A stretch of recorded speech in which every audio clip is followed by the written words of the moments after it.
আজকে আমি যে ঘটনাটা আপনাদেরকে এখন বলবো সেটা কিন্তু দিল্লি রোডের একটা প্রচণ্ড ভয়ঙ্কর ঘটনা।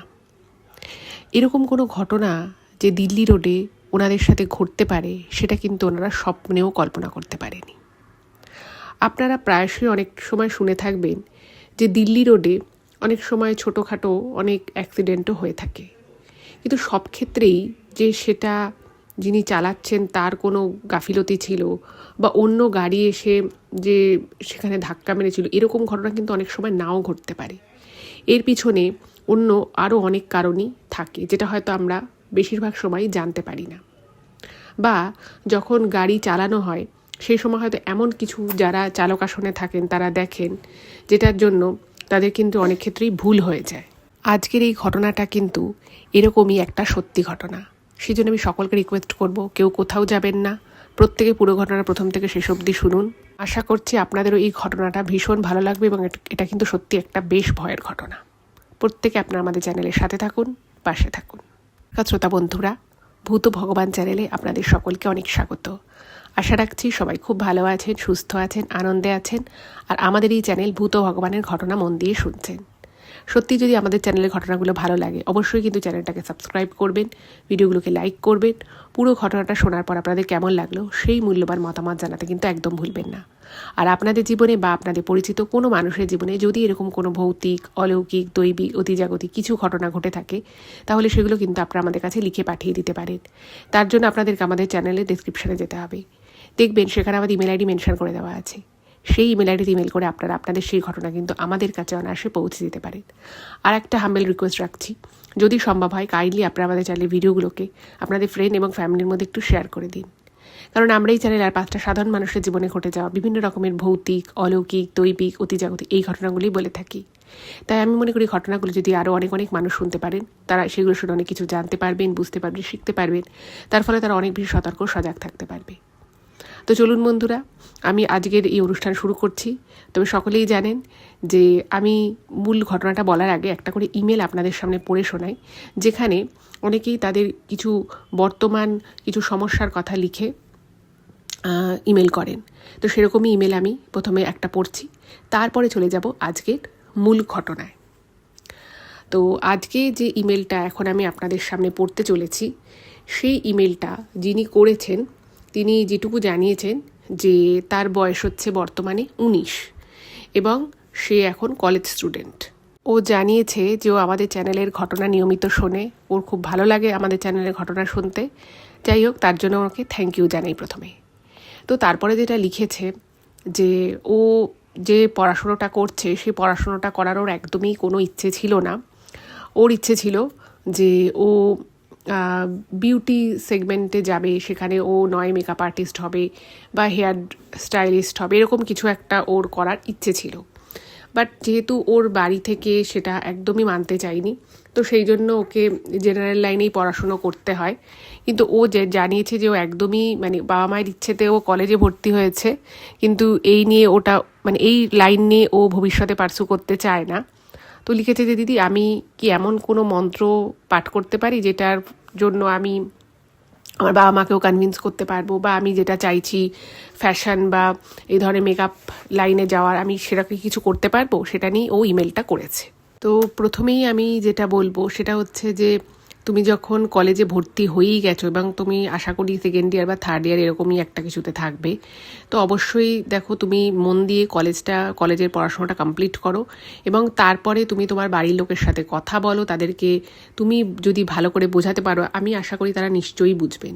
আর দেখো, জেনারেল লাইন নিয়ে পড়াশোনা করা যথেষ্ট ভালো, এটার মধ্যে খারাপ কিছু নেই, কিন্তু হয়তো ওনারা তোমার ভবিষ্যৎ কেরিয়ার নিয়ে চিন্তা করছেন, তাই জন্য হয়তো ভাবছেন যে তুমি যদি এই ফ্যাশন লাইনে বা মেকআপ লাইনে যদি যাও, সেখানে সেটা নিয়ে যদি তুমি পার্সু করো, হয়তো তুমি কেরিয়ারে দাঁড়াতে পারবে না। তো তুমি যদি তাদেরকে ভালো করে কনভিন্স করাতে পারো, এর উপরে প্রচুর ইউটিউবে ভিডিওসও আছে, সেগুলো যদি তুমি তাদেরকে একটু দেখাতে পারো, তাদের অভিজ্ঞতাগুলো যদি তাদেরকে শোনাতে পারো, আমার মনে হয় তোমার কোনো মন্ত্রফন্ত্র কিচ্ছুর দরকার নেই, তারা কিন্তু তোমার কথাতেই বিশ্বাস করবে। আর একটা কী জানো তো, তুমি যদি নিজে কনফিডেন্ট থাকো, তোমার এই কনফিডেন্স থেকে তোমার বাবা মাও হয়তো অনেকটা কনফিডেন্স পাবেন তোমার উপরে। আর ওনাদেরকে এটাও তুমি বুঝিও যে জেনারেল লাইন নিয়ে পড়া যথেষ্ট ভালো, সবই ঠিক আছে, কিন্তু সেটা নিয়ে পড়লেও যে তুমি জীবনে মানে অনেক কিছু করতে পারবে সেটাও তো অনিশ্চিত, কারণ এখনকার দিনে সব কিছুই খুব অনিশ্চিত হয়ে যাচ্ছে আস্তে আস্তে। তো সেই জায়গা থেকে তোমার যেটার প্রতি ইন্টারেস্ট আছে সেটা নিয়েই যদি তুমি কাজকর্ম করো ভবিষ্যতে, তাহলে সেক্ষেত্রে তোমার গ্রো করার চান্স আরও অনেক বেশি হবে। আমার মনে হয় কোনো মন্ত্রের দরকার নেই, তুমি যেটা করছো মন দিয়ে করো, এবং তার সাথে সাথে তুমি এই ফ্যাশন লাইনে যেই দিকটা তুমি যেতে চাইছো সেই বিষয়ে তুমি তোমার রিসার্চ রাখো, যাতে তোমার কলেজ পাস হওয়ার পরপরই তুমি সেই লাইন নিয়ে পড়াশুনো করতে পারো, বা কোর্স যাই তুমি করবে সেটা যাতে কোনো বাধা না আসে তুমি করতে পারো। এবং তার সাথে সাথে আমি বলবো এখন থেকেই তুমি তোমার বাবা মাকে কনভিন্স করা শুরু করো, তাদেরকে বলো, বোঝাও। এবং যারা খুব সাকসেসফুল আছে এই কেরিয়ার লাইনে তাদের অনেক ভিডিওস অ্যাভেলেবেল রয়েছে, সেই ভিডিওগুলো ওনাদেরকে শোনাতে পারো, তাহলে হয়তো সেগুলো শুনে ওনারা কনফিডেন্স পাবেন। এবং অনেক সময় হয় কি, আর এই যে বিষয়টা তোমার বাবা মা তোমাকে বলছেন এটা না ওনাদেরও দোষ নয় অ্যাকচুয়ালি। কি হয় মানে আমরা অনেক সময় যে সব কিছু জানবো তা তো নয়, এবার মানুষ যেটা সম্পর্কে অতটা জানে না, অতটা নলেজ থাকে না, সেই সম্পর্কে মানুষের একটা ভীতি কাজ করে। হতেই পারে ওনারা হয়তো এই কেরিয়ার লাইনটা সম্পর্কে অতটা জানেন না, তো তুমি যদি তাদেরকে ভালো করে জানাতে পারো, বোঝাতে পারো, আমার মনে হয় ওনারা ঠিক কনভিন্স হয়ে যাবেন। এটুকুই বলার ছিল। এবারে চলে যাব আমি আজকের মূল ঘটনায়। তবে তার আগে বলি, যারা বাড়িতে বসে বাংলা সুস্বাদু বিভিন্ন ধরনের পিঠে বা মিষ্টি খেতে চান তাদের জন্য কিন্তু অ্যামাজন একটা দারুণ অফার নিয়ে এসছে। আমি বেশ কিছু লিঙ্ক এই এপিসোডের ডেসক্রিপশনে শেয়ার করছি, যেখানে যে লিঙ্কগুলোতে আপনারা ক্লিক করলে দেখতে পাবেন যে অ্যামাজনে কিন্তু বাংলার খাঁটি মিষ্টির বেশ কিছু কালেকশন রয়েছে, এবং সেগুলো কিন্তু কোয়ালিটিতে এবং দামে খুবই ভালো। আপনারা যদি চান বাড়িতে বসে অ্যামাজনের মাধ্যমে ভালো ভালো বাংলার মিষ্টি খেতে, সেখানে পিঠেও রয়েছে, পাটিসাপটা রয়েছে, আরও এই ধরনের অনেক কিছুই রয়েছে। তো সেরকম কিছু লিঙ্ক আমি এই এপিসোডের ডেসক্রিপশনে শেয়ার করছি, যদি ভালো লাগে একবার অ্যাটলিস্ট লিঙ্কে ক্লিক করে দেখতে পারেন কি কি রয়েছে, আর অবশ্যই ভালো লাগলে পারচেসও করতে পারেন। অনেকেই কিনছেন এবং তারা প্রত্যেকেই বলছেন খুবই ভালো খেতে। এটুকুই বলার ছিল। এবারে আমি চলে যাচ্ছি সরাসরি আজকের ঘটনায়। এখন আমি যে ঘটনাটা আপনাদের সামনে বলতে চলেছি সেই ঘটনাটা আমাকে দীপা লিখে পাঠিয়েছে, এবং ও জানিয়েছে যে এই ঘটনাটা ওদের জীবনকে এমনভাবে নাড়িয়ে দিয়েছে যার ফলে কিন্তু ওদেরকে বহু দিন পর্যন্ত, ইভেন এখনও ওরা জিনিসটা ভাবলেও খুব ট্রমাটাইজ হয়ে পড়ে। তো প্রথম থেকে আমি ঘটনাটা আপনাদেরকে বলি। ব্যাপারটা হচ্ছে, যেটা দীপা লিখেছে, যে ওরা কলকাতাতে থাকে, কিন্তু ওদের বাপের বাড়ি এবং ওর শ্বশুর বাড়ি দুই বাড়ি হচ্ছে বর্ধমানে। মানে বর্ধমান বলতে একদমই বর্ধমান যেখান থেকে শুরু হচ্ছে, হুগলি শেষ হয়ে যেখান থেকে বর্ধমান শুরু হচ্ছে, সেরকমই একটা জায়গায় ওদের বাড়ি। এবার মাসে 1 থেকে 2 বার ওরা কিন্তু বর্ধমান যাতায়াত করে নিজেদের গাড়ি করে। এবার সেই সময় ওদের যেদিন আর কি ঘটনাটা ঘটে, সেই সময় ওদের এক আত্মীয় হুগলিতে থাকে, তো তার সাথে দেখা করে তারপরে রাতের বেলা ওদের বর্ধমানের বাড়ি যাওয়ার কথা। এবার ওরা কলকাতা থেকে গাড়ি নিজেরাই ড্রাইভ করে নিয়ে যাচ্ছে, এবং হুগলিতে ওদের যে আত্মীয়ের বাড়ি রয়েছে সেখানে ওরা কিছুটা সময় কাটায়, এবং সন্ধেবেলা ওরা সেখান থেকে গাড়ি নিয়ে বেরিয়ে পড়ে। এবার ওরা যে গাড়ি নিয়ে ওখান থেকে বেরোয়, তো সেই জায়গাটা কিন্তু ওরা দিল্লি রোডের উপর দিয়ে গাড়ি ড্রাইভ করছে। আচ্ছা, দীপা এখানে যেটা লিখেছে যে ওরা কিন্তু এর আগে বহুবারই এই কলকাতা থেকে বর্ধমান অবধি যাতায়াত করে, এবং ওই রোড দিয়েই বেশিরভাগ সময় যাতায়াত করে থাকে, এবং ওদের অনেক ভোরবেলা ড্রাইভ করার এক্সপিরিয়েন্স রয়েছে, শীতকালে রাতের বেলা ড্রাইভ করার এক্সপিরিয়েন্স রয়েছে, বর্ষাকালে ড্রাইভ করার এক্সপিরিয়েন্স রয়েছে। তো বুঝতেই পারছেন, যেহেতু ওদের বাড়ি, তো ওরা ফ্রিকুয়েন্ট যাতায়াত করে, ফলে বিভিন্ন সময় রাত হোক, দিন হোক, সন্ধেবেলা হোক, ওই সেম রোড দিয়ে যাতায়াতের কিন্তু ওদের যথেষ্ট অভিজ্ঞতা রয়েছে। আর ওর হাজব্যান্ড, ও যেটা জানিয়েছে, দীপার হাজব্যান্ড বিগত প্রায় 9-10 বছর ধরে ড্রাইভ করছে, ফলে সে কিন্তু যথেষ্ট ড্রাইভিংয়ের ব্যাপারে যথেষ্টই কনফিডেন্ট, সেদিক থেকে কিন্তু কোনোই সমস্যা নেই। এবার যেদিনকার ঘটনা, এই ঘটনাটা ঘটেছে 2024 সালে। তো নভেম্বর মাসের শেষের দিক, বেশ ঠান্ডা ঠান্ডা একটা ওয়েদার, তো খুব বেশি ঠান্ডা পড়েনি, বাট মোটামুটি একটা ঠান্ডা রয়েছে। এবার ওরা হুগলির সেই আত্মীয়ের বাড়ি থেকে মোটামুটি ওই 8টা সাড়ে 8টা নাগাদ বেরিয়ে পড়ে। এবার ওর হাজবেন্ড যখন মানে ওই আত্মীয়ের বাড়ি থেকে বেরোয়, তারপরে ওরা মানে ঠিক তার আগেই ওরা এক জায়গায় গাড়িতে পেট্রোল পাম্পে তেল ভরে নেয় এবং গাড়িতে কোনো সমস্যা নেই, কিছু নেই, সব কিছু ঠিকঠাক। এবার ওরা যাচ্ছে, যাওয়ার পরে মানে দিল্লি রোড দিয়ে যাচ্ছে, ধরুন ওই মিনিট 20-25 হয়েছে, সব কিছু ঠিকঠাক নর্মাল একদম। এবার তখন হঠাৎ করেই দেখছে যে রাস্তাটা কীরকম একটুখানি হালকা হালকা কুয়াশা কুয়াশা মতো হয়ে যাচ্ছে, যেটা শীতকালে মোটামুটি তখনও প্রপার শীত পড়েনি, 2024 সালে নভেম্বরের শেষের দিকে, সেই সময় অতটা ঠান্ডা ছিল না। এবার দেখছে যে ওর হাজবেন্ড রাতের বেলা খুব একটা মানে স্পিডে গাড়ি চালায় না, যেটাও লিখেছে যে ওর হাজবেন্ড মিডিয়াম স্পিডে গাড়ি চালাতেই বেশি পছন্দ করে, যেহেতু একটা সেফটির ব্যাপার রয়েছে, তো ওরকমই গাড়ি চালাচ্ছে। হঠাৎ করেই দেখছে যে পিছন থেকে একটা সববাহী গাড়ি জাস্ট পাশ দিয়ে ক্রস করে বেরিয়ে গেল। এবার রাস্তাঘাটে এই ধরনের গাড়ি তো দেখাই যায়, তো মানে ওরাও দেখেছে। এবার দীপা ওর হাজব্যান্ডের পাশের সিটে বসে রয়েছে আর ওর হাজব্যান্ড গাড়িটা চালাচ্ছে। এবার জাস্ট ওরা কিছু যা দেখেছে এবং ওদের গাড়ির ভিতরে মিউজিক সিস্টেমে গানও বাজছে হালকা। হঠাৎ করে যে মুহূর্তে গাড়িটা পাস করে চলে গেল, ঠিক তার মিনিট 2-এর ভিতরে হঠাৎ করে ওদের মিউজিক সিস্টেমটা বন্ধ হয়ে যায় এবং ওটা কিন্তু রেডিওতে চলছিল না, ওটা কিন্তু একদম প্রপার মিউজিক সিস্টেমে গান চলছে। এবার ওর হাজবেন্ড ভাবলো কী হলো রে বাবা, হঠাৎ করে গানটা বন্ধ হয়ে গেল কেন? এবার দীপাকে বলছে একটু দেখো তো, যেহেতু উনি ড্রাইভ করছে, তো দীপা দেখছে যে কোনো সমস্যা নেই, কোনো সমস্যা হওয়ার কথাও নয়, তো ভাবছে যে কী ব্যাপার। আর ওদের গাড়িটা কিন্তু মাত্র 3 বছরই হয়েছে, এরকম না যে পুরনো গাড়ি, তার আগে একটা অন্য গাড়ি ওদের ছিল। তো ভাবছে যে ব্যাপার কী হলো, তাহলে কি মিউজিক সিস্টেমটা কোনো গন্ডগোল হলো? তো দীপা অনেক ঠিকঠাক করার চেষ্টা করছে, বাট কোনোভাবে ওটা স্টার্ট হচ্ছে না। যাই হোক, তো এর মধ্যে সামনে বেশ কিছু বড় বড় লরি চলে আসে এবং তার জন্য স্পিডটা আরেকটু কম করে নিতে হয়। এবার পরপর 6-7টা লরি যাচ্ছিল, বড় বড় লরি আর কি। এবার যেহেতু তার আগ দিয়ে ওদের ওই সববাহী গাড়িটা বেরিয়ে গেছে, তো সেই গাড়িটাও সামনে গিয়ে লরিগুলোকে দেখেছে, এবার সেই গাড়িটা একটু স্লো হয়ে গেছে। এইবারে কিছুক্ষণ পর মানে ড্রাইভ করার কিছুক্ষণের পরে দেখছে যে একটা সময় এলো যখন দীপাদের গাড়িটা আর ওই সববাহী গাড়িটা দুটো একদম সমান্তরালে চলছে, একদম প্যারালাল। মানে দীপা রীতিমতো দেখতে পাচ্ছে ওই সববাহী গাড়িতে মানে যে শবদেহটি রয়েছে সেটা শায়িত অবস্থায় রয়েছে এবং দেখে বোঝা যাচ্ছে যে একটা মহিলা, মৃতদেহটা একটি মহিলার, এবং যেরকম সাদা চাদর ফাদর দিয়ে আর কি মোড়ানো থাকে সেরকমই মোড়াটা, কিন্তু মুখটা দেখা যাচ্ছে এবং বোঝাও যাচ্ছে। এবার দীপা যেটা লিখেছে যে ওর না মানে কোনোদিন এরকম কখনো কিছু দেখে না ফিল হয় না, বাট গাড়িটা ওদের গাড়ির এতটাই পাশাপাশি চলে এসেছিলো, একদম সমান্তরালে চলছে, এত পাশাপাশি চলে এসেছিল, তো ও একটা কিউরিয়াসিটি বশত তাকিয়েছে এবং ও যেটা লিখেছে যে মুহূর্তেও তাকায় সেই মুহূর্তের গাটা কীরকম যেন একটা ভারী হয়ে আসে। মানে হয় না যে একটা মৃতদেহ নিয়ে একটা গাড়ি যাচ্ছে, একদম সমান্তরালে যাচ্ছে, পাশাপাশি যাকে বলে। তো ওর হাজব্যান্ডকে বলে কি তুমি গাড়িটা নয় একটু স্পিডটা বাড়িয়ে দাও, নাহলে একটু স্পিডটা কমিয়ে দাও, এই সবাই গাড়িটাকে আগে যেতে দাও।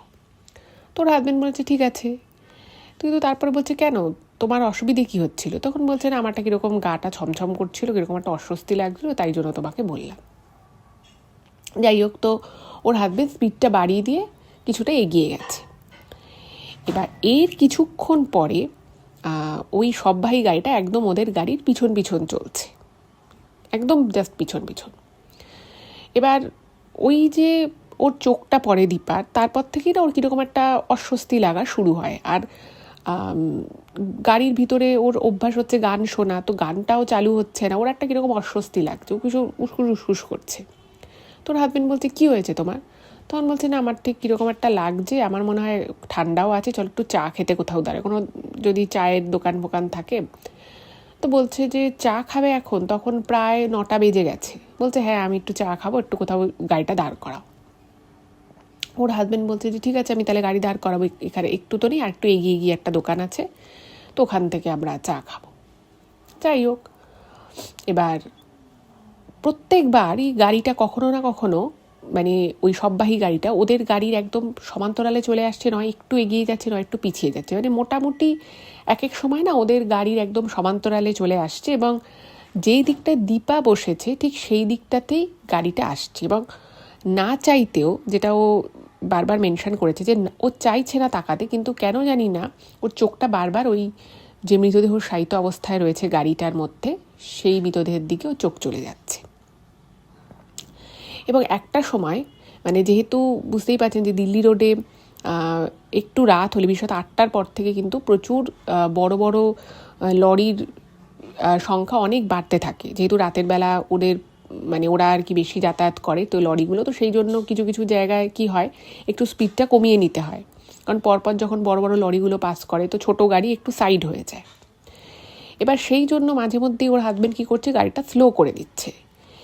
এবং একটা সময় মানে ওখানে সামনেটায় এত বেশি লরি চলে এসেছে, এবং একটা খুব সম্ভব টোল ছিল, ওর যেটা মনে আছে একটা টোল ছিল, তো সেই জন্য গাড়িগুলো একটু একটু দাঁড়িয়ে গেছে, যেহেতু টোলের গেট দিয়ে পাস করতে হবে। তো সেই সময়টা ওই সববাহী গাড়িটা ঠিক ওরা যে চ্যানেলটায় দাঁড়িয়ে রয়েছে ঠিক তার পাশের চ্যানেলে গিয়ে দাঁড়িয়েছে। এবার ও না মানে দীপা ভাবছে যে আবার দাঁড়ালো, এই কখন পাস করবে, আমার মানে ওর না একটা কন্টিনিউয়াস একটা অস্বস্তি হওয়াও শুরু হয়েছে। এবং এরপরে ওখানে ও তো অন্যদিকে তাকিয়ে আছে, সামনের দিকে তাকিয়ে আছে, কি ওর হাজব্যান্ডের সাথে কথা বলছে, তো কথা বলতে বলতে হঠাৎ করে ও যখন আবার ওই সববাহী গাড়িটার দিকে তাকিয়েছে, ও হঠাৎ করে খেয়াল করে যে ওটা একদম এসি সববাহী গাড়ি ছিল, এবং পুরোটা কাঁচে যেরকম হয়, এবং সেই জায়গাটা তো পুরোটা বন্ধ থাকে, ওখানে তো কোনো পুরো কাঁচের একদম ফুল বন্ধ, ওখানে কোনো জানলাও নেই, কিছুই নেই। তো ও খেয়াল করে যে ওইখানে যে শবদেহটি শায়িত অবস্থায় রয়েছে একজন মহিলার, এবং তার না চুলগুলো উড়ছে, মানে সামনের দিকের কিছু নাকি চুল কপালের দিকের সেগুলো উড়ছে, ও খেয়াল করে।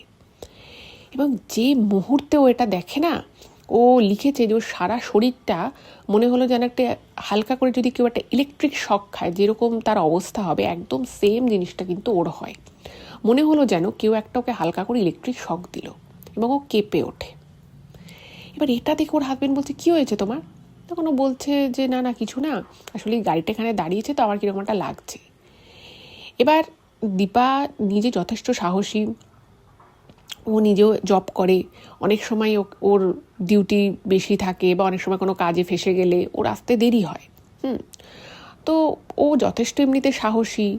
তোর হাজব্যান্ড বলছে, তোমার কি হয়েছে বলো, তুমি তো এরকম করো না, তুমি এরকম অস্বাভাবিক আচরণ করছো কেন, একটা শবদেহ আছে, থাকতেই পারে, তো ডাক্তার নার্স এরা তো সব এই নিয়েই কাজ করে, তো তারা কি করে করে, তুমি এরকম দেখে কেন অস্বস্তি পাচ্ছ? তো ওর হাজব্যান্ড ওকে একটুখানি ধমক দেয়, একটু বোঝানোর চেষ্টা করে যে দেখো তুমি এরকম করো না, তুমি যদি এরকম অস্বস্তি পেতে থাকো তাহলে তুমি যাবে কি করে, এখনও বেশ কিছুটা পথ যেতে হবে। তখনও প্রায় ওদের, আর সেদিন প্রচণ্ড জ্যাম ছিল, তখনও প্রায় 35 মিনিটের ড্রাইভ বাকি। তো তখন বলছে দেখো এটা আমারও ড্রাইভ করতে অসুবিধা, তুমি বারবার এরকম কেঁপে কেঁপে উঠছো। তখন ও বলে না না না না ঠিকই বলেছো, আমার একটু কীরকম লাগছিল। তো ওর হাজব্যান্ড বলছে ঠিক আছে, তো আমি এই টোলটা পেরোলেই আমি চায়ের জন্য দাঁড়াবো, দেখো চাটা খাও, দেখবে তুমি ঠিক থাকবে, তোমার কিছু মনে হবে না, আর গাড়িটাও ততক্ষণ এগিয়ে যাবে, তোমার কোনো অসুবিধা হবে না। তো ওর হাজব্যান্ড ওকে একটুখানি কনসোল করে। তো এবার গাড়িটা যখন ওখান থেকে বেরিয়ে যাচ্ছে, ও লিখেছে যে আমি চাইছি না তবুও আমার চোখটা গেল, এবং আমার কেন জানি না মনে হলো মানে মানে চুলটা যে নড়ছিল সে বিষয়ে ও 100% শিওর, সে বিষয়ে ওর কোনো দেখার ভুল নেই, কোনো বোঝার ভুল নেই। এবারে যখন ওই গাড়িটা মানে পাস করে আগে এগিয়ে গেল, ওর মনে হলো একটা মুহূর্তের জন্য ওর চোখটা চলে যায় ওই শবদেহের দিকে, এবং মনে হলো যেন চোখটা খোলা, মানে চোখটা যেন খুলে একটা মানুষ যেভাবে তাকায় ঠিক সেরকমভাবে তাকালে যেরকম লাগবে একদম সেম জিনিসটা মনে হয় যেন ওই শবদেহের চোখটা ফট করে খুলে গেল। এবং এটা দেখে ও মানে ও লিখেছে যে ও না মানে দুটো হাতের মুঠোটাকে পুরো শক্ত করে মানে চেপে ধরে ও নিজেরই, এটা না ও এক্সপেক্ট করেনি। এবার ও লিখেছে যে ম্যাডাম আপনি হয়তো ভাববেন যখন এই ঘটনাটা পড়বেন যে আমার তাকানোর ইচ্ছে হচ্ছে না, তাও আমি কেন তাকালাম, যে যখন আমি ভয় পেলাম একবার ওই চুল ওরা দেখে, আসলে চুলটা যখন ওরা দেখেছে তো সেটা তো ওর হাজব্যান্ডকে বলেনি, এবার ওর হাজব্যান্ড ওকে বলছে যে তুমি এরকম কেন ভয় পাচ্ছ, কত ডাক্তার নার্স এইসব পেশেন্ট নিয়েই তো কাজ করে, তাদেরকে মৃতদেহ দেখতে হয়। এবার ওকে যখন এই যুক্তিগুলো দেয় তখন ও নিজে মনে মনে ভাবতে থাকে যে সত্যিই তো আমি কেন এটা দেখে ভয় পাচ্ছি, একটা ওই মৃতদেহটা একটা অন্য গাড়িতে রয়েছে, পুরো কাঁচ দিয়ে ঢাকা একটা গাড়ি, আমি আমার গাড়িতে রয়েছি, ওর গাড়িতেও সমস্ত মানে উইন্ডোগুলো বন্ধ রয়েছে, মানে কাঁচগুলো সব তোলা, যেহেতু এসি চলছে। ও ভাবছে আমি কেন ভয় পাচ্ছি। তো ওর ভিতরে যে ভয়টা ছিল, দীপা চাইছিল সেই ভয়টা কাটাতে, এবং সেই ভয়টা কাটাতে চাইছিল বলেই ও কিন্তু মানে জানলা দিয়ে তাকায়। এবং ও যখন তাকায় ভয়টা কাটানোর জন্য, ওর ভয় কাটার বদলে ও নিজে একেবারে ভয় কাঁটা হয়ে যায়, কারণ চুল তো উড়ছেই। ও দেখলো ফট করে যেন চোখের মণিটা মানে ঘুরে গেল, চোখটাকেও খুলে এবং চোখের মণিটা রীতিমতো ঘুরছে একটা মুহূর্তের জন্য। বলছে এটা হয়তো 2-3 সেকেন্ডের জন্য আমি দেখেছি, এবং তারপরেই আমি চোখটা বন্ধ করে হাতের মানে নিজের চোয়াল শক্ত করে দাঁত চেপে হাতের মুঠো শক্ত করে আমি ধরি, যাতে আমার হাজবেন্ড বুঝতে না পারে। এবং মানে সেই মুহূর্তটা পুরো চোখ টোক বন্ধ করেছিল, এবং ওর চোখটা খোলে ও যখন ওর দেখে যে ওর হাজবেন্ড গাড়িটা এক জায়গায় পার্ক করছে, সেখানে লোকজন রয়েছে, মোটামুটি লোকজন রয়েছে আর কি, পাশে দুটো মিষ্টির দোকান রয়েছে, চায়ের দোকানে নামে চা খায়।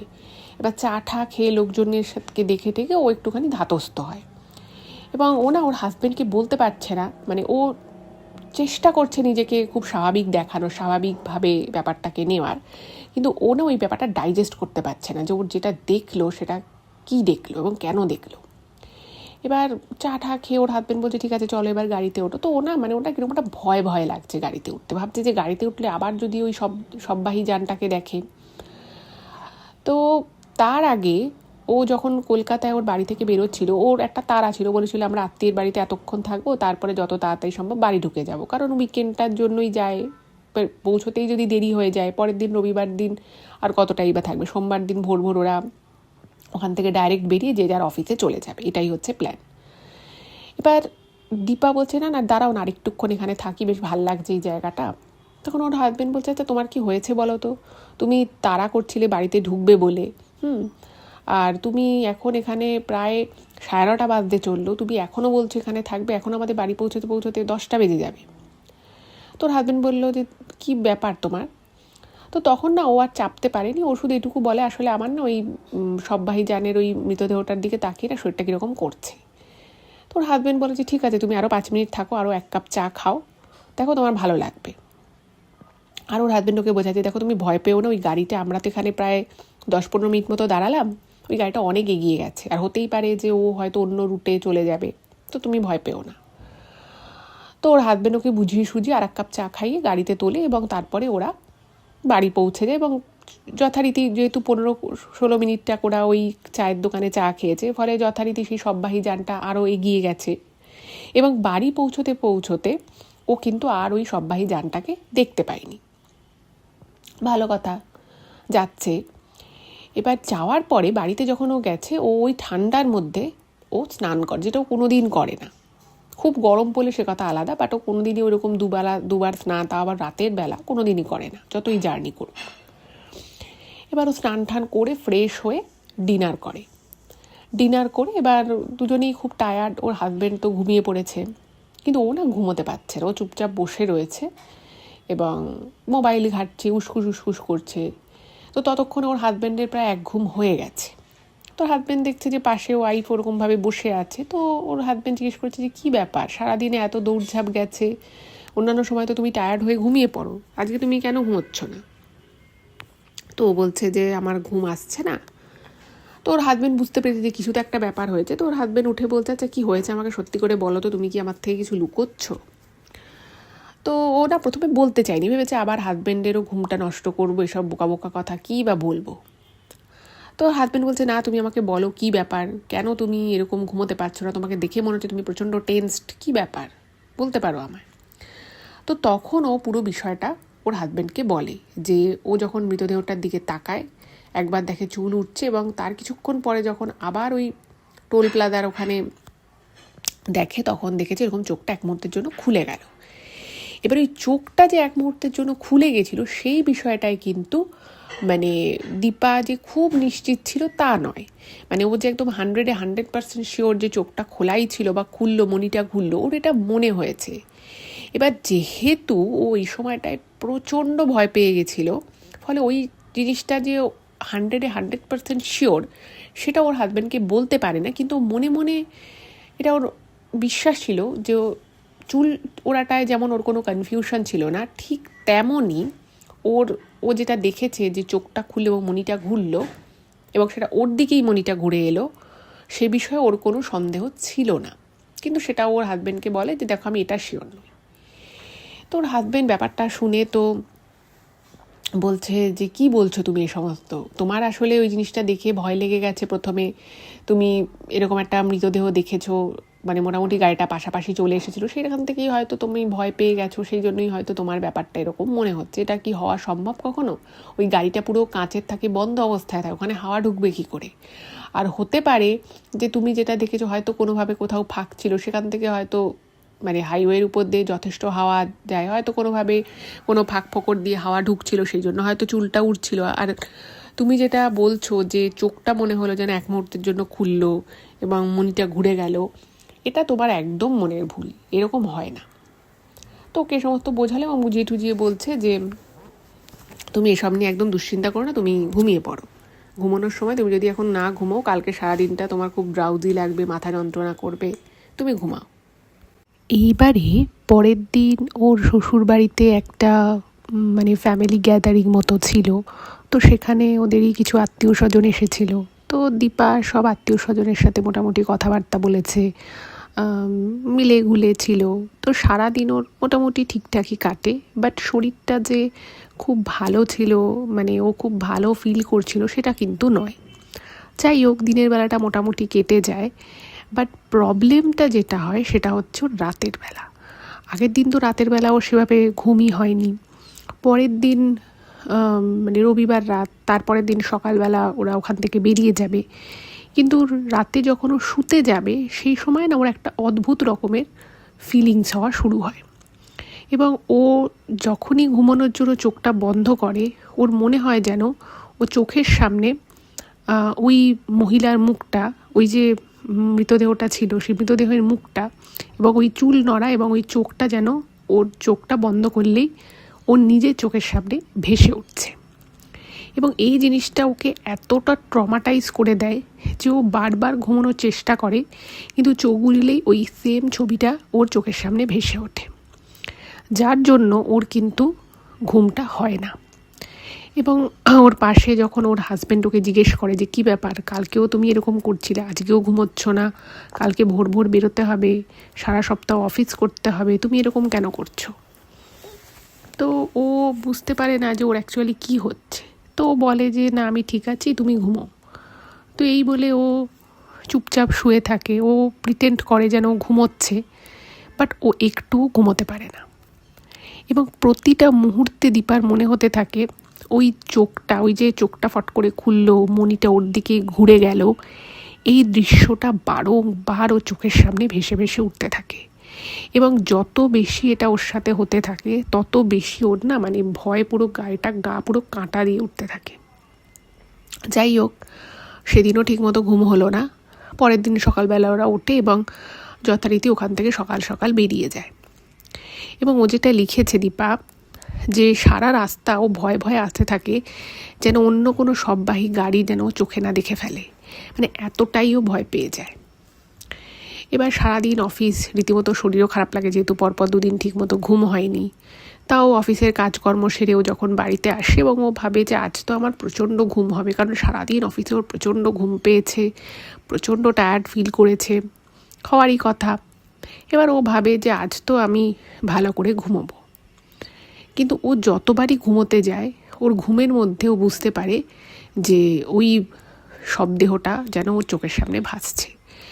এবং ও প্রথমে সেদিন ঘুমিয়েও যায়, কিন্তু আবার ওরকম একটা স্বপ্ন মতো দেখে যে ওই শবদেহটা ওর দিকে তাকিয়ে আছে এবং ওর ঘুম ভেঙে যায়। এবং দেখছে পাশে ওর হাজবেন্ড অকাতরে ঘুমোচ্ছে। তো ওরা ভাবে যে এটা আমার সাথে কী হচ্ছে, আমি কি এর আগে কোনো দিন এরকম কোনো মৃতদেহ দেখিনি, অনেক সময় অনেক আত্মীয় স্বজন মারা গেছে, ও গেছে, বাট কখনো কোনো দিন ওর এরকম ফিলিংস হয়নি। ও ভাবছে যে আমি একজন প্রাপ্তবয়স্ক মানুষ, আমার এতটা মানসিকভাবে আমি এতটা দুর্বল যে একটা মৃতদেহ দেখেছি বলে, তাও গাড়ির ভিতর থেকে একটা অন্য সববাহী গাড়িতে আমি একটা মৃতদেহ দেখলাম, তাতে আমি এত ভয় পেয়ে গেছি। কিন্তু তারপরক্ষণই ওর মনে প্রশ্ন জাগে যে আমি যেগুলো দেখলাম সেগুলোকে আমি ভুল ভাবি কী করে। ওই চুল হাওয়ায় ওড়া, তারপরে ওই চোখ খোলা, এগুলোও কি মনের ভুল ছিল?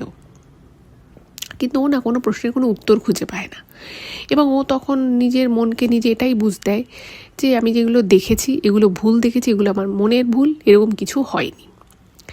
যাই হোক, তো মোটামুটি তখন রাত 2:30-3টে বাজে। ও জল ঠল খেয়ে বাথরুম ইউজ করে আবারও ওর বেডরুমে আসে এবং ও যথারীতি শুয়েও পড়ে। এরপরে ওর একটা ভয়ঙ্কর এক্সপেরিয়েন্স হয়, যেই এক্সপেরিয়েন্সটা মানে ওর যে কখনো হতে পারে সেটা ওর স্বপ্নেও কল্পনা করতে পারেনি। ও চুপচাপ শুয়ে আছে এবং ওর মোটামুটি একটা হালকা হালকা ঘুম এসেছে, খুব যে গাঢ় ঘুম এসেছে তা নয়।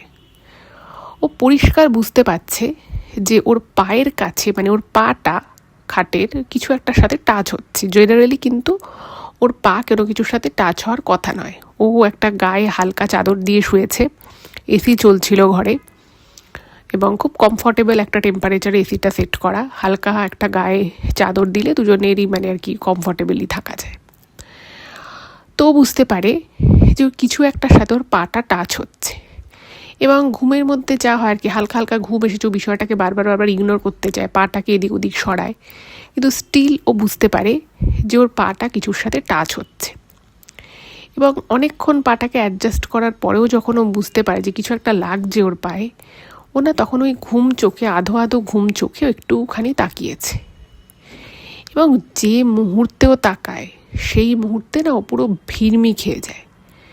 ও পরিষ্কার দেখে ওই মহিলাটা, যে সবাই গাড়িতেও একটা মহিলা, মানে যেটুকু দেখে বোঝা যাচ্ছিল একজন মহিলা, তো সে ওরকমই একটা চাদর, মানে যেভাবে ওনাকে ওই সববাহী জানে রাখা হয়েছে, একটা চাদর মুড়ি দিয়ে ওনার মুখের অংশটা বেরিয়ে রয়েছে, ঠিক চাদর মুড়ি দিয়ে দাঁড়িয়ে রয়েছে, এরকমই চুলটা উঠছে এবং ওর দিকে মানে অপলক দৃষ্টিতে তাকিয়ে আছে।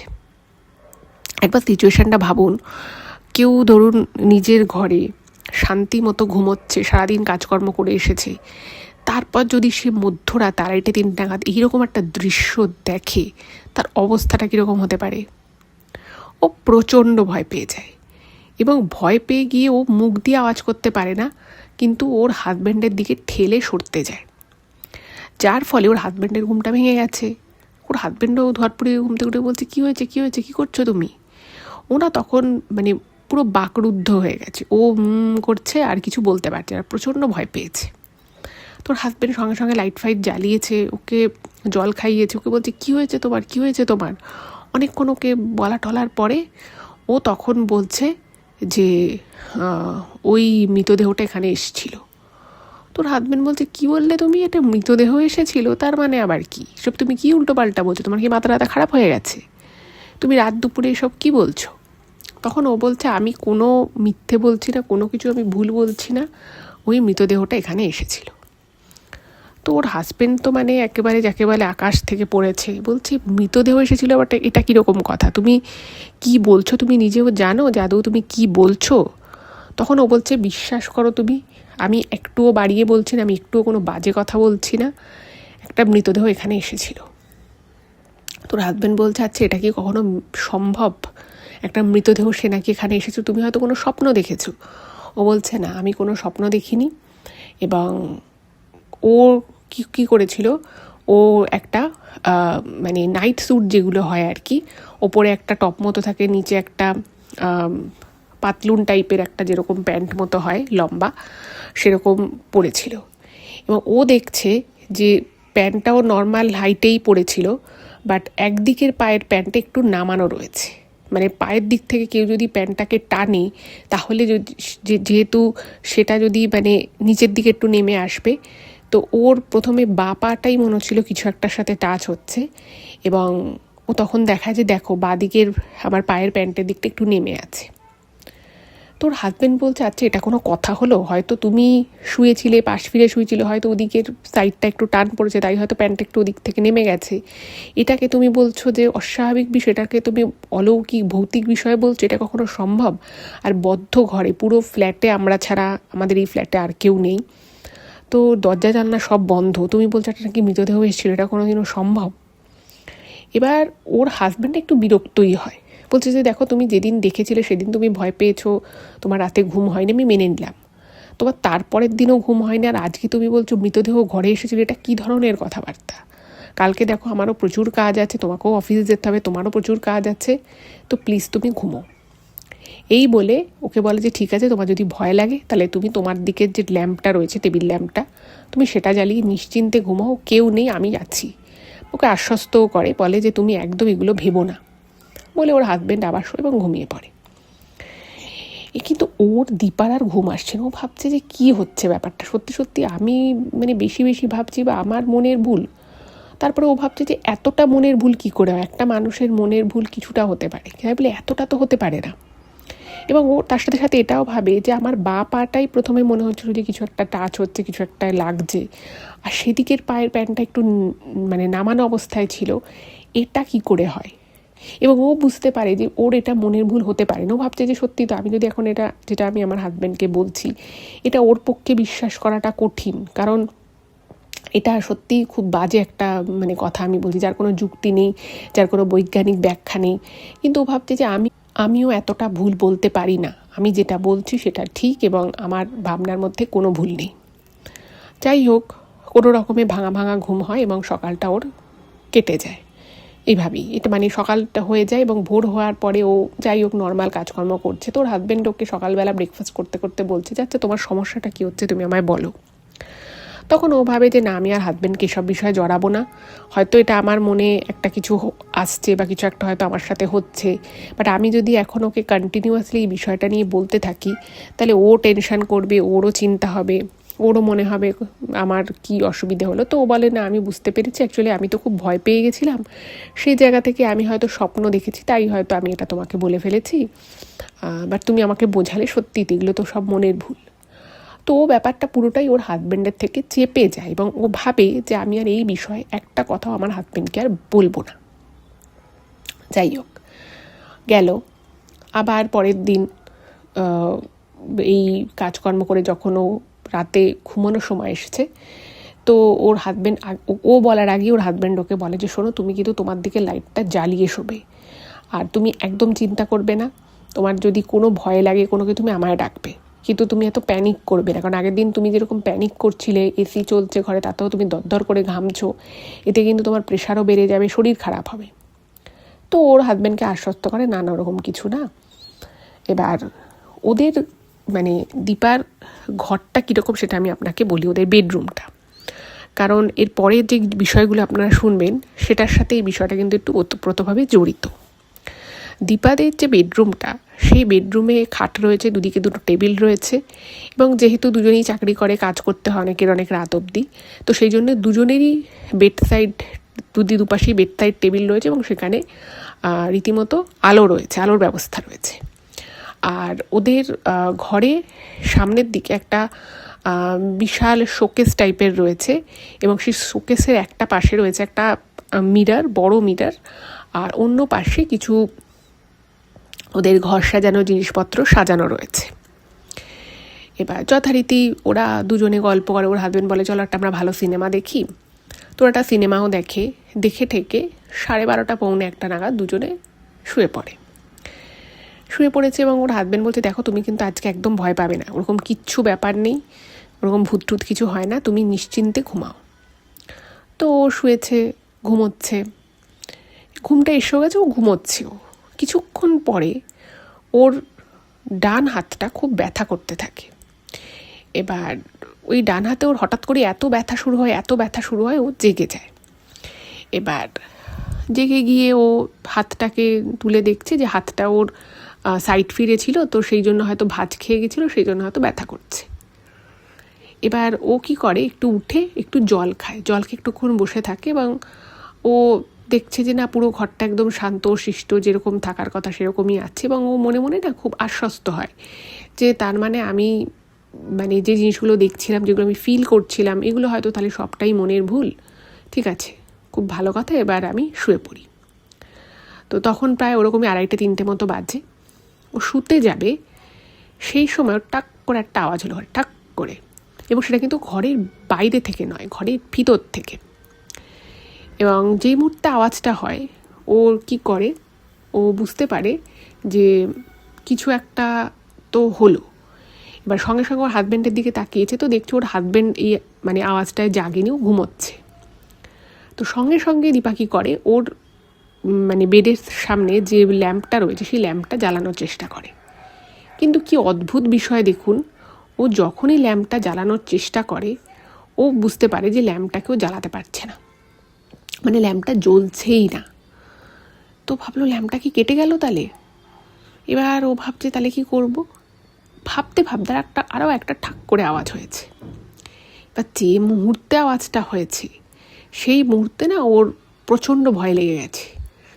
এবং ওর মানে হয় না যে মানুষের একটা সিক্স সেন্স কাজ করে, এবং ওর মনের ভিতর থেকে কেউ যেন ওকে বলল কিছু একটা এবার হবে। এবং সত্যি সত্যি ও বুঝতে পারছিল ওই যে ওই ঘরে যে আয়নাটা ছিল, আয়নার পাশ থেকে মনে হচ্ছে যেন কিছু একটা দাঁড়িয়ে রয়েছে। কিন্তু মানে অন্ধকারের মধ্যে, মানে যতই বেডরুমে ধরুন আলো বন্ধ থাকুক না কেন, ও কিছু তো দেখা যায়। আর ও কী করেছিল, ওর ফোনটাকে মানে যা স্ক্রিনটাকে অন করে রেখেছিল যাতে ওই ফোনের আলোতে কিছু একটা দেখা, মানে কিছুটা হলেও দেখা যায়। তো ও দেখছে যে আলমারির ওই গা ঘেঁষে কিছু একটা রয়েছে, কিন্তু যেটা রয়েছে সেই জিনিসটা বেশ বড়সড় কিছু একটা, কিন্তু সেটাকে না ও এক্স্যাক্টলি দেখতে পাচ্ছে না।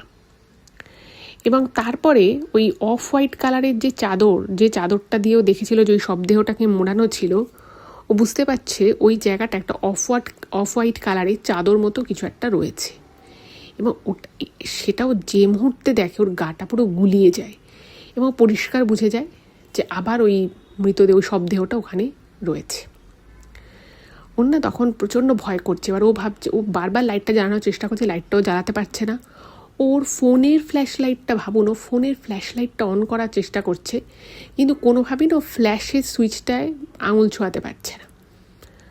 মানে কি অদ্ভুত বিষয় ভাবুন, মানে ওর মানে টেবিলের যে ল্যাম্পটা সেটাও জ্বালাতে পারছে না, আর ফোনের ফ্ল্যাশ লাইটটাও কোনোভাবে, ওর হাতটা এতটা কাঁপছে, মানে ফোনটাকে তাও যদি বা অ্যাক্সেস করতে পারছে, বাট ও কোনোভাবেই ফ্ল্যাশ লাইট যেভাবে জ্বালায় সেই জ্বালানোটা ও কিছুতেই আঙুল দিয়ে প্রেস করতে পারছে না। এবং ওই সময়টা ওর এতটা ভয় লাগছে, ওর হাজব্যান্ডকে ডাকছে, কিন্তু দেখছে ওর হাজব্যান্ড উঠছে না। এবং ডেকেই যাচ্ছে। ও ভাবছে আমার হাজব্যান্ড উঠছে না কেন। মানে আবার একটা ঠাং করে আওয়াজ হলো। ওই সামনে যেহেতু বেশ কিছু ওদের শোপিস রাখা ছিল, ও ভাবছে যে আমি হাজব্যান্ডকে ডাকছি, ও কেন উঠছে না। ওর প্রচণ্ড রাগ হচ্ছে, আর ওর সারা শরীর না মানে কিছুটা স্টিফ হয়ে গেছে। তো ও তার ফলে ও নিজে যে ওর হাজব্যান্ডের হাত ধরে ডাকবে বা কাঁধ ধরে একটু ঝাঁকিয়ে ডাকবে, সেইটাও কোনো মতেই করতে পারছে না, কিন্তু চিৎকার করে করে ওর হাজব্যান্ডকে ডাকছে। তো ও যখন ভাবছে যে এতটা আমি চিৎকার করছি, হাজব্যান্ড উঠছে না কেন, তো সেই মুহূর্তেও বুঝতে পারে চিৎকারও করছে কিন্তু ওর গলা থেকে কোনো আওয়াজ বেরোচ্ছে না। ভাবুন একবার, মানে একটা মানুষ কতটা ভয় পেলে তার একটা এরকম মানে সিচুয়েশান ক্রিয়েট হয়। কিছুতেই ওর হাজব্যান্ড উঠছে না। অ্যাকচুয়ালি উঠবে কি, ওর হাজব্যান্ড তো শুনতেই পাচ্ছে না, কারণ ওর গলার আওয়াজ ও নিজেই শুনতে পাচ্ছে না। এবং ও দেখছে ওর থেকে মানে ওই খাটের থেকে হয়তো 1 হাত দূরে ওই শবদেহটা ওরকম দাঁড়িয়ে রয়েছে, এবং স্পষ্ট দেখতে পাচ্ছে ওরকম চাদর দিয়ে মোড়ানো ওরকম একটা কিছু। এইবার না ওর প্রচণ্ড ভয় লেগে গেছে, এবং এত ভয় লেগে গেছে ও হাজব্যান্ডের দিকে সরতে তো পারছে না। এবার এদিক ওদিক করার চেষ্টা করছে, কিন্তু ওর বডিটা সেভাবে মুভ করতে পারছে, কারণ ও পুরো স্টিফ হয়ে গেছে। এই করতে করতে ও ধপাস করে খাট থেকে পড়ে যায়, এবং ওর খাট থেকে পড়ে যাওয়ার আওয়াজে ওর হাজব্যান্ড ধরপড়িয়ে উঠে পড়ে। কী হলো না, দেখছে দীপা খাটের থেকে পড়ে গেছে। এবার ওর খাটটা খুব নিচুতে, মানে হাইটটা একদমই শর্ট, তো সেই জন্য বা ভগবানের আশীর্বাদে ভাগ্যক্রমে ওর খুব একটা লাগেনি, কিন্তু ও মানে বেশ ভয়ে খাট থেকে পড়ে যায়। এবং ভাগ্যিস মানে ও খাট থেকে পড়ার আগে একটা বালিশ পড়ে গেছিলো, ওর মাথার বালিশটা পড়ে গেছিলো, ফলে ও যখন খাট থেকে পড়ে ওর বালিশের উপরেই মানে শরীরের কিছুটা অংশ পড়ে, ফলে সিরিয়াসলি ওর খুব একটা লাগেনি, সামান্য একটু হাত পায়ে লেগেছিলো, বাট সেরকম কিছু নয়। এবার ওর হাজব্যান্ড তো উঠে ওকে মানে তোলার চেষ্টা করছে, ওকে বলছে কী হয়েছে, তুমি খাট থেকে পড়ে গেলে কি করে। তখন আর কিছু বলছে না, মানে ওর তখন প্রচণ্ড ভয় করছে, ওর রাগ হচ্ছে, ওর নিজের প্রতি নিজের রাগ হচ্ছে। তো তখন ওর হাজব্যান্ডকে না ও একটু রেগেই গেছে, গিয়ে বলছে যে আচ্ছা আমি যদি তোমাকে বলি কারণটা তুমি কি বিশ্বাস করবে।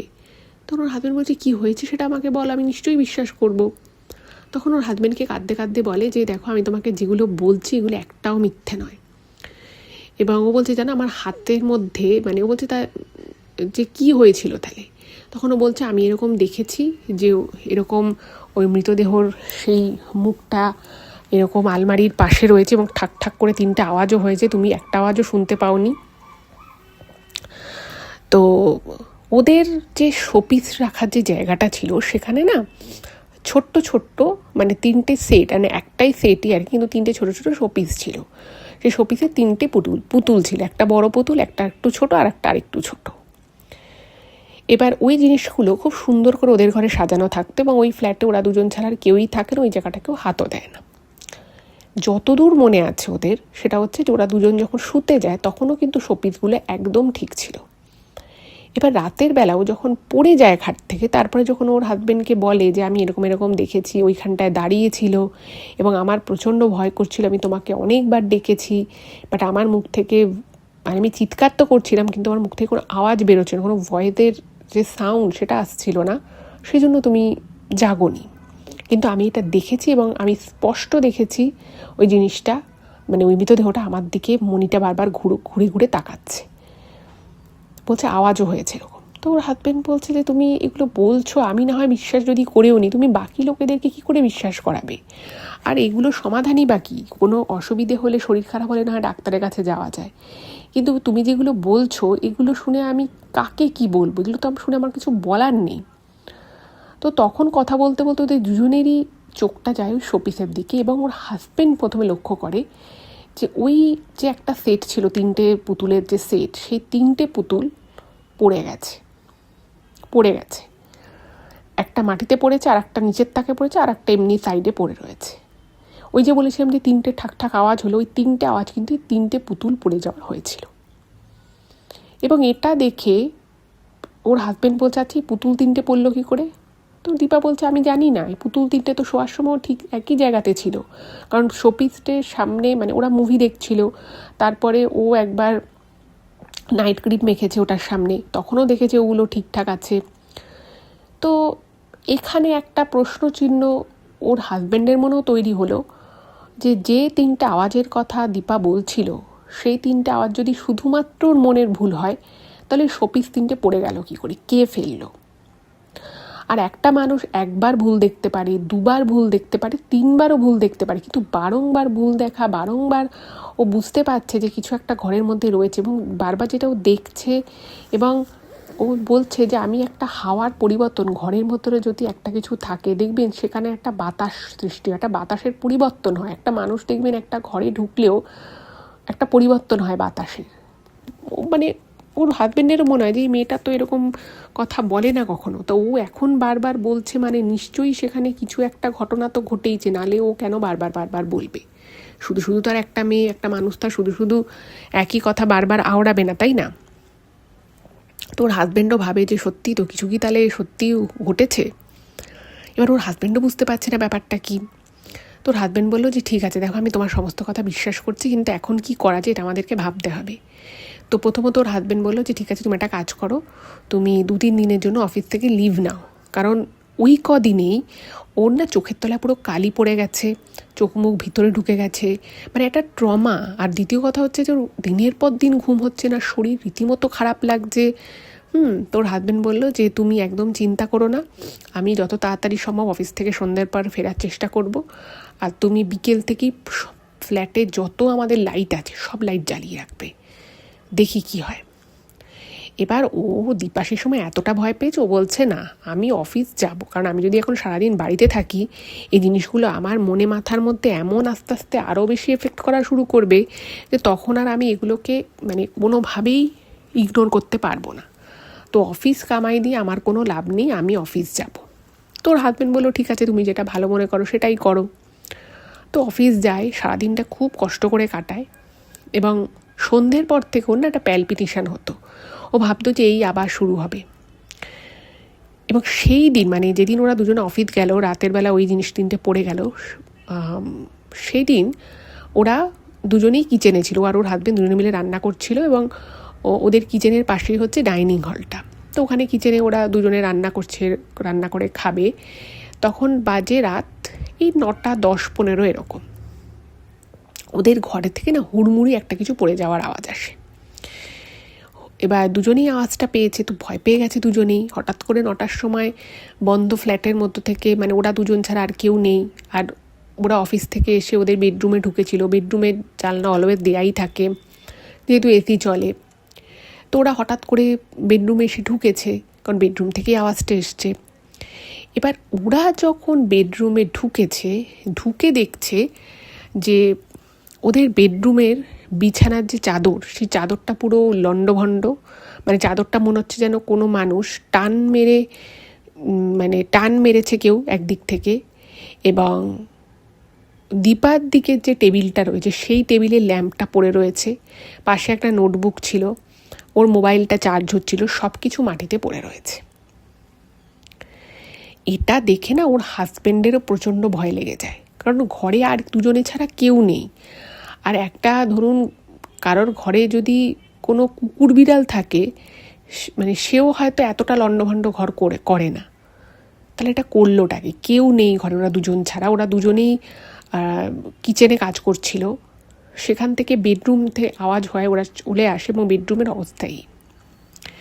তো তখন দীপা এগুলো দেখে না ও রীতিমতো ভয় কান্নাকাটি করা শুরু করে এবং ওর হাজব্যান্ডকে বলে, দেখো তুমি তো আমার কথা বিশ্বাস করছিলে না, তুমি আমার কথা হয়তো ওপর বিশ্বাস করেছিলে আমার মন রক্ষার্থে, এবার বুঝলে তো যে আমি কেন বারবার একই কথা বলছিলাম যে কিছু একটা ব্যাপার আছে। তো ওর হাজব্যান্ড বলছে যে হ্যাঁ আমি বুঝতে পারছি, কিন্তু ব্যাপারটা কি অ্যাকচুয়ালি সেটাই তো বুঝতে পারছি না, কারণ এরকম কেন হচ্ছে, ঘরে কোথাও কেউ নেই। এবার ওর হাজব্যান্ড না হয় না যে মানুষ যখন প্রচণ্ড পাজলড হয়ে যায়, কিছু একটা সামনে দেখতে পাচ্ছে না, তো মানুষ যেটা দেখতে পায় না সেই অদেখার উদ্দেশ্যে অনেক কিছু বলে। তো ওর হাজব্যান্ড বলছে যে কে আছো যে অলক্ষ্যে থেকে আমাদের সাথে এরকম করছো, সামনে এসো, তুমি কেন আমাদের জীবনটা কীভাবে নষ্ট করছো।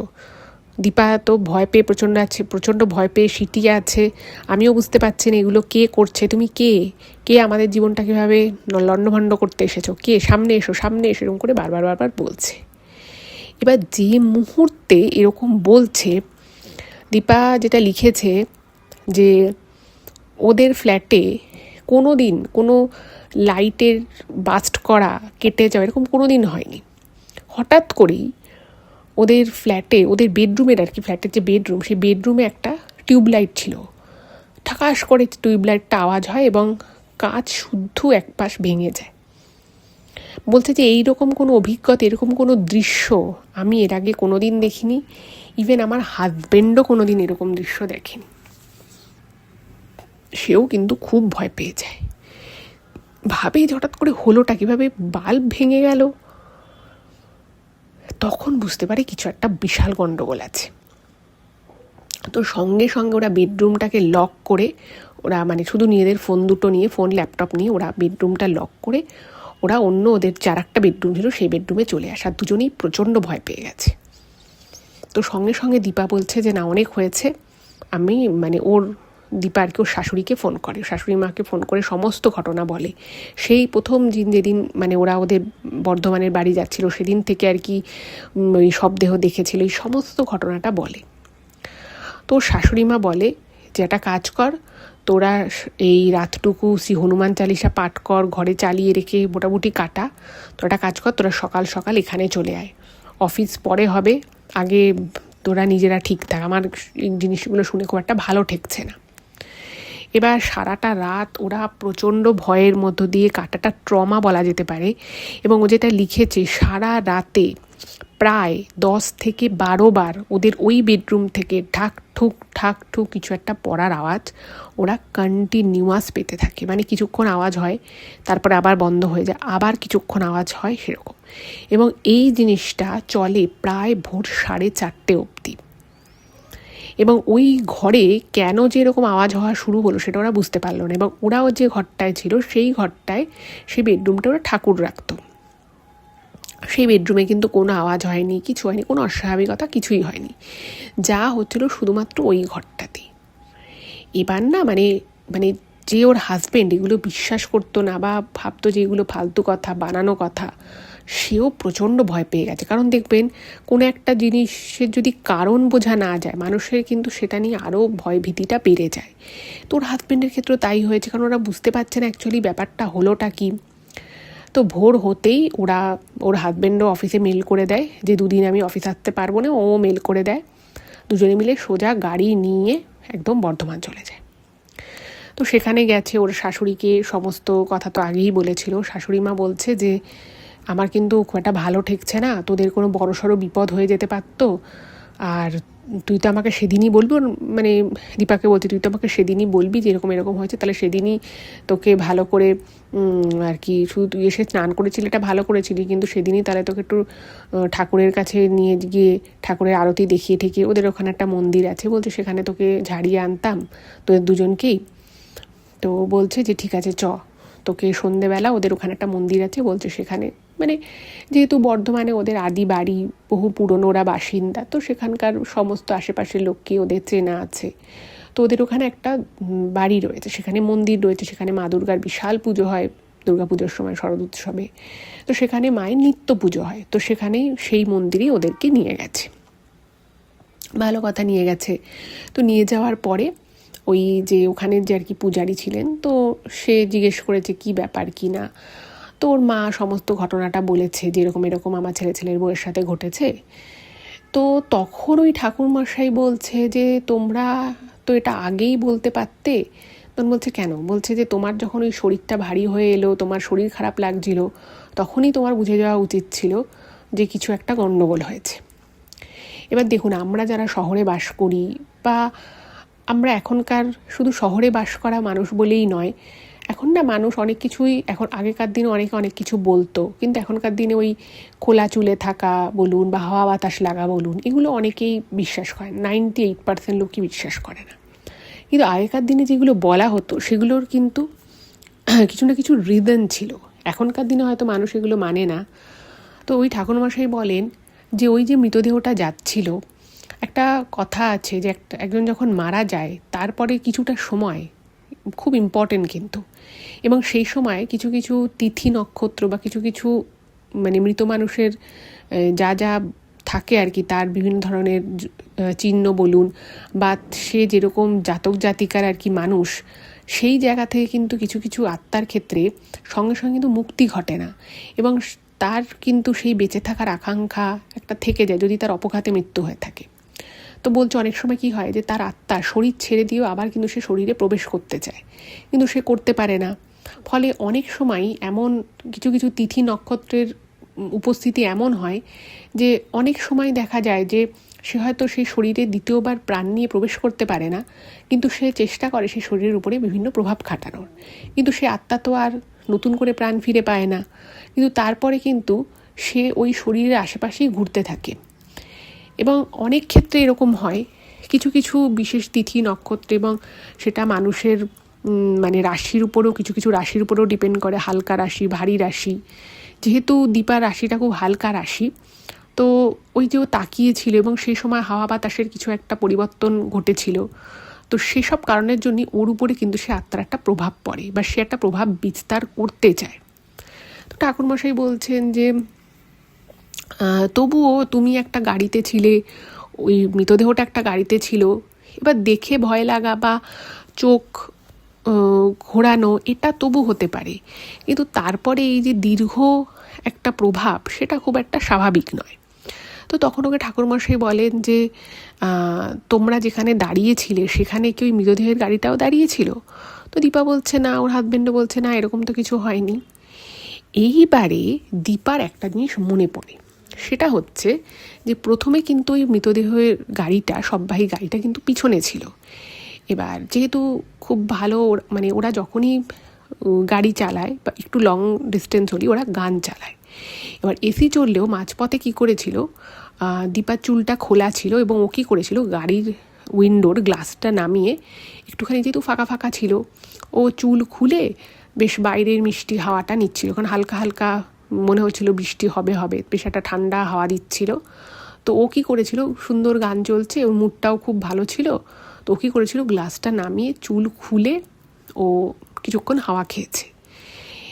এবার ঠিক এর পিছনেই ছিল ওই সববাহী গাড়িটা, এবং তারপরেই সববাহী গাড়িটা মাঝে মধ্যে সামনে পিছনে এরকম আসতে থাকে, এবং তারপরে তো আবার বন্ধ করে দেয়, হালকা হালকা বৃষ্টি হওয়া শুরু হয় যখন, ও গ্লাসটা বন্ধ করে দেয়।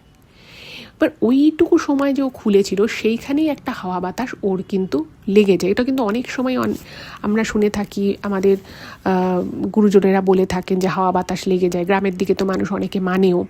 এটা কিন্তু সত্যি কথা, এটা কিন্তু পুরোপুরি মিথ্যে, উড়িয়ে দেওয়ার মতো নয়। সব ক্ষেত্রে না হলেও অনেক ক্ষেত্রে কিন্তু এগুলো সত্যিই প্রভাব ফেলে। তো সেই জন্যই কিন্তু প্রভাবটা পড়েছিল। এবং তারপরে ওকে বলে যে তোমরা দুজনেই মা দুর্গার একটা মন্ত্র দেয়, বলে যে তোমরা এটা সকালবেলা আর রাতের বেলা পাঠ করবে, আর ওদের দুজনকেই দুটো তাবিজ দেয়, বলে যে তাবিজ দুটো তোমরা ধারণ করো এবং ঘরে প্রত্যেক দিন তোমরা ধূপ ধুনো জ্বালাবে, আর ওদের ঘরের যে মেন যে দরজাটা এবং ওদের যে বেডরুমটা, বলে যে সেখানে একটা ঠাকুরের জল আর একটা ফুল দেয়, যে এটা ছিটিয়ে দেবে, দেখবে আর কিছু হবে না। আর এই আগামী যে 1 মাস রয়েছে, 1 মাস একটু সাবধানে থাকে, সন্ধ্যের পরে বেশি বেরোবে না। তো ওরা ওনার কথা মতো সমস্তটা করে, ওই তাবিজটা পরে এবং যা যা বলে সেভাবে করে, আর ওদের কোনো অসুবিধে হয়নি। কিন্তু এখন যেটা দীপা লিখেছে যে ওরা চেষ্টা করে খুব একটা রাতে হাইওয়ে দিয়ে যাতায়াত না করার, আর যদি বা কখনও ওদেরকে একটু সন্ধ্যের পরেও করতে হয় তো ওরা একদমই গ্লাস মানে নামিয়ে রাখে না, একদম উঠিয়ে রাখে, এবং ও একদমই খোলা ঝুলে তো ট্রাভেল করে না।